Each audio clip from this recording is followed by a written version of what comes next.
Action 15, update your list. Okay, you're in obviously your sophomore year, and if you haven't been doing this already, your list is going to be changing. It's going to be growing, it's going to be shrinking. There's going to be schools that are coming off, you're going to be adding schools. Okay, so go back to your Google Sheet from Action 5 or Step 5, and at this point, I want you to set up your top 20 schools. So rank them from number 1 to number 20. And if you have more than that, that's fine. Just add them in and you can have up to 30 or 40, whatever number you have.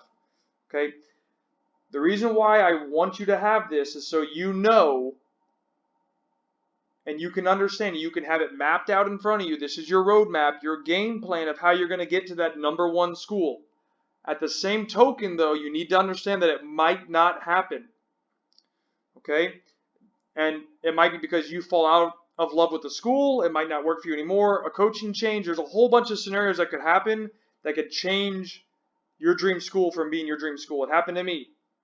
Okay? So those are things that you need to be ready for and you need to embrace those changes. Okay?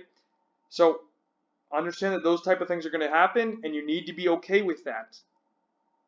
I did not go to the dream school that I wanted to go to. In the end, it wasn't a good fit for me.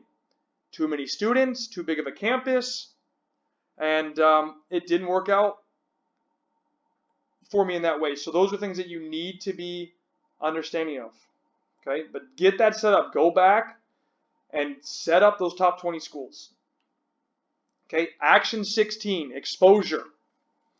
This is really important where you start getting yourself in front of college coaches. This is why I gave you those scripts for the letter and the voice in the phone, right? That way you are working on those processes and practicing those things, getting those schedules out, contacting coaches by the phone, asking them to come watch you play. Okay?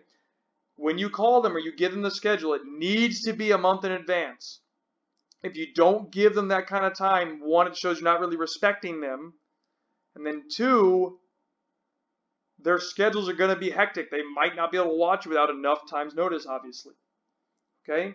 Now, college camps, people have asked me many times, Coach Kyle, what do you think of college camps? They can be an effective way for you to especially understand the environment of, for example, staying in a dorm, getting the food, living the college soccer experience. Okay? However, these camps can be expensive.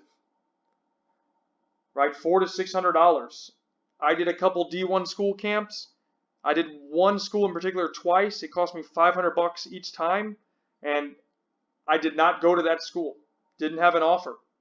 Okay, but I gave them $1,000. Now, I learned a lot from it, but those are trade-offs that you're going to have in this process. Okay, understand that if you go to a camp, that does not mean you're going to get recruited. In fact, bigger D1 schools or top schools in general don't recruit much from camps. The smaller schools or the schools that don't have the same type of resources are going to be the ones that are recruiting at camps. Okay? So just make sure you understand that. But contact these coaches. Get the exposure. Do these events. If you want to play college soccer, this is what you need to be doing. Take these actions and I'll see you in the next video.